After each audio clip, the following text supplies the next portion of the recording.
বিসমিল্লাহির রহমানির রহিম। আজকে এই সাংবাদিকদের সঙ্গে মত বিনিময়ে যে সভায় উপস্থিত আছেন, ইতিমধ্যে আপনারা শুনেছেন যে সিলেটের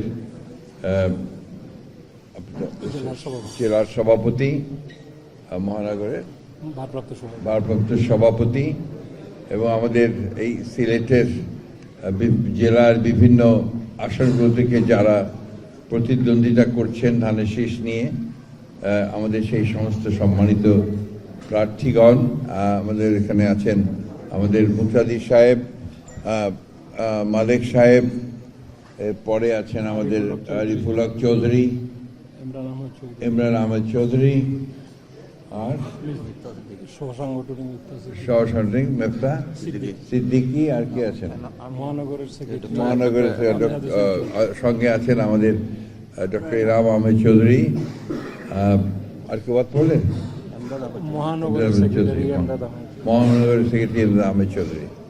প্রিয় সাংবাদিক বন্ধুগণ, আসসালামু আলাইকুম। আপনারা ইতিমধ্যে শুনেছেন যে আমি সম্পূর্ণ ব্যক্তিগত একটা সফরে আমি আজকে সিলেটে এসেছিলাম। মূলত আমাদের অত্যন্ত শ্রদ্ধেয় আমাদের হযরত শাহজালাল পীর সাহেবের এই পীর সাহেবের দরগা জিয়ারত করতে এবং শাহপুরান সাহেবের দরগা জিয়ারত করতে। আমরা এই করেই চলে যাব কিছুক্ষণ পরেই। এটার মূল কারণটা হচ্ছে যে আমি আমাদের দেশনেত্রী বেগম খালেদা জিয়ার ইন্তেকালের পরে আমার খুব ইচ্ছা ছিল যে এখানে এসে আমি তার রুহের মাগফিরাতের জন্য দোয়া চাইব। একই সঙ্গে আমাদের নেতা জনাব তারেক রহমান সাহেব তার সুস্বাস্থ্য, দীর্ঘায়ু এবং সাফল্যের জন্য দোয়া চাইব। আপনারা সবাই জানেন যে আমরা একটা দীর্ঘ সময় গণতন্ত্রের পুনঃপ্রতিষ্ঠার জন্যে, গণতন্ত্রের একটা প্রাতিষ্ঠানিক রূপ দেওয়ার জন্য আমরা সংগ্রাম করেছি, লড়াই করেছি প্রায় দীর্ঘ 15-16 বছর। এবং এই 15-16 বছরে আমাদের বিএনপির শুধু প্রায় 60 লক্ষ মানুষের বিরুদ্ধে মিথ্যা মামলা দেওয়া হয়েছে। আমাদের প্রায় 20,000 নেতা কর্মীকে হত্যা করা হয়েছে। আমাদের প্রায় আপনাদের এই সিলেটের অত্যন্ত কৃতি সন্তান এবং অত্যন্ত সংগ্রামী নেতা, সাংগঠনিক সম্পাদক জনাব ইলিয়াস আলী সহ প্রায় 1700 নেতা কর্মীকে গুম করে দেওয়া হয়েছে। ফোর্স ডিসঅ্যাপিয়ারেন্সের তারা আপনার ভিকটিম হয়েছেন এবং গোটা বাংলাদেশে তারা একটা ত্রাসের রাজত্ব সৃষ্টি করে রেখেছিল। একটা আপনার স্টেট মানে অফ টোটাল ফিয়ার, ভয় দেখিয়ে মানুষকে তার যে অধিকার, সেই অধিকার থেকে তারা বঞ্চিত করছিল। একটু আল্লাহর অশেষ রহমতে জনগণের আন্দোলনের মধ্য দিয়ে, ছাত্র জনতার আন্দোলনের মধ্য দিয়ে, বিশেষ করে জুলাইয়ের আন্দোলনের মধ্য দিয়ে সেই ফ্যাসিস্ট শক্তি পরাজিত হয়েছে এবং দেশ ছেড়ে চলে যেতে বাধ্য হয়েছে। এরপরে অন্তর্বর্তী সরকারের যে নির্বাচনের ঘোষণা, সময়মতো নির্বাচনের ঘোষণা, এর মধ্য দিয়ে একটা আশার সঞ্চার হয়েছে জনগণের মধ্যে। যদি অনেক অনিশ্চয়তার কথা অনেকে বলেন, অনিশ্চয়তার কথা আপনার পত্রপত্রিকায় মিডিয়াতে আসে, তারপরেও দেখা যাচ্ছে যে ধীরে ধীরে কিন্তু আমরা সেই নির্বাচনের যে পথ, সেই পথেই আমরা এগিয়ে চলেছি। 26 সালের ফেব্রুয়ারি মাসের 12 তারিখে নির্বাচন অনুষ্ঠিত হওয়ার কথা এবং এখন পর্যন্ত আপনারা জানেন যে বাছাইও হয়ে গেছে। এরপরে আপনার সর্বশেষ যেটা আসবে, প্রতীক বরাদ্দ আসবে, তারপরেই পুরোদমে নির্বাচনের প্রচারণা শুরু হবে। আমাদের কাছে এই নির্বাচনটা শুধু আমাদের কাছে নয়, জাতির জন্য অত্যন্ত গুরুত্বপূর্ণ। এই জন্যে যে দীর্ঘ 15 বছর এই জাতি তাদের যে অধিকার, ভোট দেওয়ার যে অধিকার, সেই অধিকার থেকে তারা বঞ্চিত হয়েছে। আমরা যেটাকে সবসময় মনে করি যে গণতন্ত্রের একটা পূর্ব শর্ত হচ্ছে একটা নির্বাচনের মধ্য দিয়ে একটা নির্বাচিত পার্লামেন্ট গঠন করা এবং সেই পার্লামেন্টের মাধ্যমে একটি সরকার গঠন করা, যারা দেশে সত্যিকার অর্থেই একটা গণতান্ত্রিক ব্যবস্থা, গণতান্ত্রিক সুশাসন তারা এখানে প্রতিষ্ঠা করবেন এবং রুল অফ ল প্রতিষ্ঠা করবেন। এটা হচ্ছে যে মিনিমাম আপনার চাহিদা, নাগরিকদের ন্যূনতম চাহিদাই হচ্ছে যে তার যে সুশাসন থাকে, ন্যায় বিচার থাকে, বিচার বিভাগের স্বাধীনতা থাকে, আপনাদের যারা আপনারা মিডিয়ায় কাজ করছেন তাদের স্বাধীনতা থাকে লিখবার, কথা বলবার। এই বিষয়গুলো কিন্তু গত 15 বছর একদম পুরোপুরিভাবে আপনার তিরোহিত হয়ে গিয়েছিল। আজকে আবার সেই সুযোগ এসেছে আমাদের সামনে। এই সুযোগকে যদি আমরা সঠিকভাবে কাজে লাগাতে পারি, যে কথাটা আমরা সব সময় বলার চেষ্টা করছি যে এই সুযোগকে আমাদেরকে কাজে লাগাতে হবে, এবং সেইটাই হচ্ছে যে একটা সত্যিকার অর্থে গণতান্ত্রিক একটি রাষ্ট্র নির্মাণ করতে হবে, একটা গণতান্ত্রিক সংস্কৃতি আমাদেরকে তৈরি করতে হবে। গণতন্ত্র একদিনে হয় না, গণতান্ত্রিক প্রতিষ্ঠানও একদিনে গড়ে ওঠে না। সমস্ত মানুষের প্রচেষ্টার মধ্য দিয়ে কিন্তু আপনার এই গণতান্ত্রিক একটা সংস্কৃতি গড়ে ওঠে, যার ফলেই গণতন্ত্রের একটা ভিত্তি পায়। দুর্ভাগ্যক্রমে আমাদের দেশে এই কিছুদিন থেকে অন্তর্বর্তী সরকার আসার পর থেকে গত 1 বছরে একটা আপনার আমি বলবো যে একটা খুবই ভয়ঙ্কর একটা কালচারের শুরু হয়েছে, যেটা হচ্ছে মব ভায়োলেন্স, মবক্রেসি, যেটা গণতন্ত্রকে একেবারে ধ্বংস করে দিচ্ছে। এখান থেকে সব সচেতনভাবে সবাইকে বেরিয়ে আসতে হবে এবং এর প্রতিরোধ গড়ে তুলতে হবে, এবং সেটা সম্ভব একমাত্র একটা গণতান্ত্রিক ব্যবস্থা যদি আমরা চালু করতে পারি এবং সুষ্ঠু নির্বাচন করতে পারি, তাহলে সেটা সম্ভব। আমরা অত্যন্ত আশাবাদী যে আগামী যে নির্বাচন 12 তারিখে, ফেব্রুয়ারি 12 তারিখে অনুষ্ঠিত হবে, এখানে যে সমস্ত দলগুলো অংশগ্রহণ করছেন তারা অবাধ সুষ্ঠু একটা নির্বাচন তারা করবেন। ইলেকশন কমিশনও তারা অত্যন্ত আপনার কনফিডেন্ট যে তারা এখানে সুষ্ঠুভাবে নির্বাচন করতে পারবেন। গভর্নমেন্টও সেইভাবেই কাজ করছে। সুতরাং আমরা মনে করি যে নির্বাচন তার পথে, তার গতিতে এগিয়ে চলেছে। আমরা সবাই যদি তাদেরকে সহযোগিতা করি, তা নিশ্চয়ই নির্বাচন কমিশন সফলভাবে একটি নির্বাচন উপহার দিতে সক্ষম হবে। আমি এইটুকুই বলতে চাই, শুধু আবারও এইটুকু বলতে চাই, দেশনেত্রী বেগম খালেদা জিয়া তিনি আমাদের শুধুমাত্র বিএনপির নেত্রী ছিলেন না, তিনি সমগ্র বাংলাদেশের নেত্রী ছিলেন, এবং বাংলাদেশে গণতন্ত্র প্রতিষ্ঠার জন্য তিনি তার সমস্ত জীবনটাই উৎসর্গ করেছেন। তার রাজনৈতিক জীবনের পুরোটাই হচ্ছে গণতন্ত্রের জন্য সংগ্রাম করা। সেই সংগ্রাম তিনি করেছেন এবং সেই সংগ্রামের মধ্য দিয়ে আমাদের মাঝ থেকে চলে গেছেন। আল্লাহর কাছে অশেষ শুকরিয়া আদায় করতে চাই যে তার চলে যাওয়াটা হয়েছে একটা রাজকীয় চলে যাওয়া। এই দেশের মানুষ যে তাকে কত ভালোবাসত তার প্রমাণ আমরা দেখেছি এই 30 তারিখে তার জানাজার মধ্য দিয়ে আমরা সেটা লক্ষ্য করেছি। আমরা সবাই তার আত্মার মাগফিরাতের জন্য কামনা করব, এবং তিনি যে লক্ষ্যে আন্দোলন করেছেন, কারা নির্যাতন ভোগ করেছেন, কষ্ট করেছেন, অর্থাৎ একটি গণতান্ত্রিক বাংলাদেশ তিনি দেখতে চেয়েছিলেন, সেই বাংলাদেশ যেন আমরা থেকে উপহার দিতে পারি, সেটাই হবে আমাদের একমাত্র লক্ষ্য। আজকে এই সময়টা কিন্তু অত্যন্ত গুরুত্বপূর্ণ একটা সময়। এই সময়টা আমাদের জাতির জীবনে একটা ক্রান্তিকালের মতো। আমরা যদি ফেল করি একটা সুষ্ঠু অবাধ নির্বাচন করতে, গণতন্ত্রে ফিরে যেতে, তাহলে জাতিগতভাবে আমরা ফেল করব।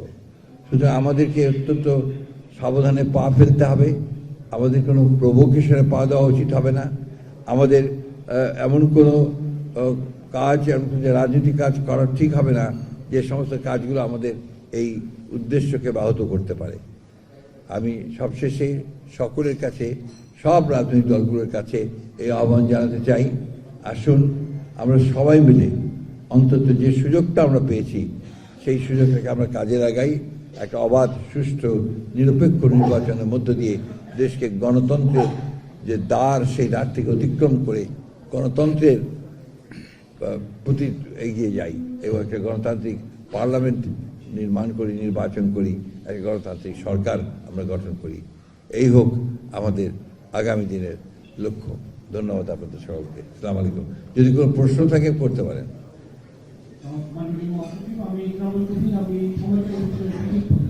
জি,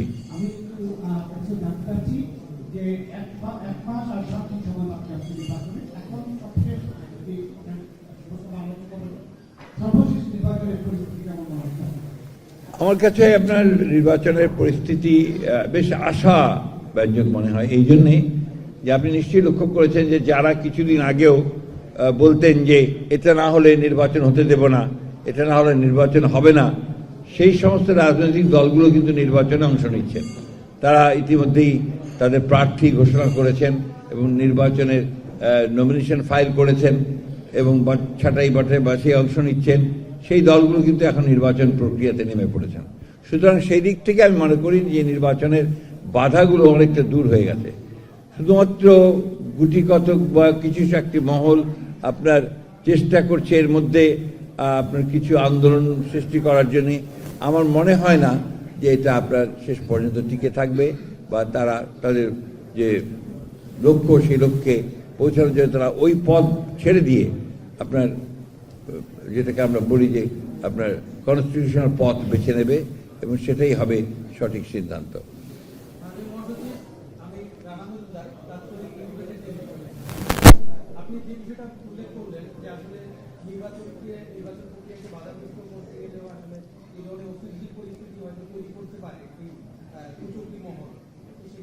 না, সেটা বলিনি, কিন্তু আপনি কথাটাকে টুইস্ট করবেন না।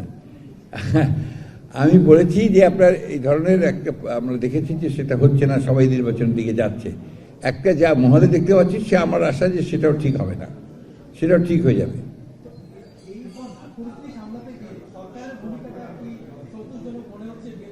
একটা জিনিস আমাদের সবাইকে মনে রাখতে হবে, এটা কিন্তু একটা অন্তর্বর্তীকালীন সরকার। এখন এটা আপনার কেয়ারটেকার গভর্নমেন্টে রূপ নিয়েছে।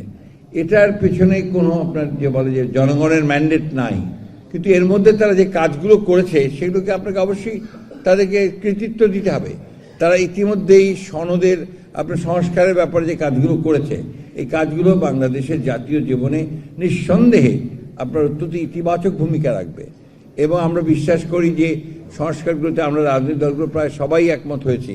সেই সংস্কারগুলো হলে আমাদের রাজনৈতিক যে কাঠামোতে একটা গুণগত পরিবর্তন আসবে, এটা অবশ্যই আসবে। সামনে জি,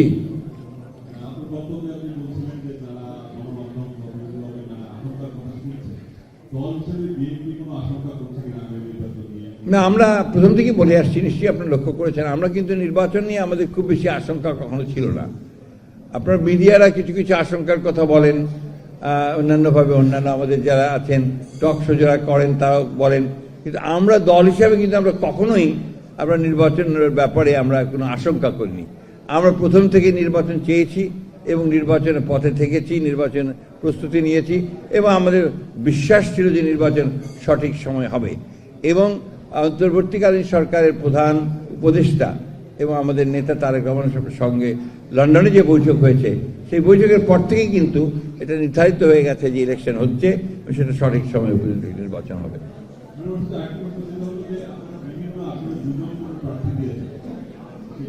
না, আপনার বিভিন্ন আসনে না, এটা আপনার 10-12টা আসনে আছে। এটার কারণটা হচ্ছে, আমি আপনার যদি কাইন্ডলি একটু সাইডটা কম করে তাহলে বুঝতে সুবিধা হবে। প্লিজ পেছন দিকে একটু কথা কম বলবেন, প্লিজ প্লিজ। আমাদের আপনার কতগুলো জায়গাতে আপনার আমাদের আসনে আমরা আশঙ্কা করেছিলাম যে আপনার কয়েকটা, বোধহয় 7-8টা হবে ম্যাক্সিমাম, যে আপনার ব্যাংকের ক্লিয়ারেন্স হচ্ছে কিনা বা আপনার স্কুটিনিতে আউট হয়ে যাবে কিনা, সেই জন্য বিকল্প হিসাবে আমরা রেখেছি কয়েকটা। সেটা আপনার সমস্যা হবে না, এগুলো ঠিক হয়ে যাবে।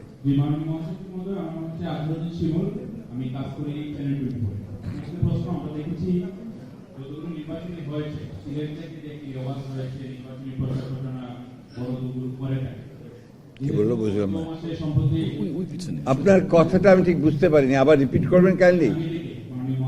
বলেন।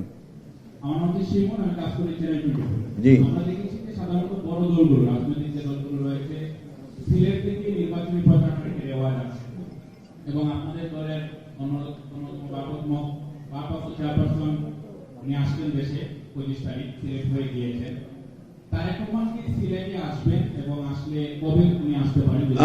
আমরা আশা করি যে এবারও আমাদের দেশনেত্রী বেগম খালেদা জিয়া যেভাবে সিলেট থেকেই তার নির্বাচনী প্রচারণা শুরু করতেন, আমাদের এখন ভারপ্রাপ্ত চেয়ারম্যান, কিন্তু আমার মনে হয় যে আমরা 2-1 দিনের মধ্যেই তাকে আমরা চেয়ারম্যান করতে পারবো, কারণ অলরেডি আমাদের যেহেতু আমাদের চেয়ারম্যান দেশনেত্রী বেগম খালেদা জিয়া আমাদের ছেড়ে চলে গেছেন, সুতরাং সেই জায়গায় অবশ্যই আমাদেরকে পূরণ করতে হবে।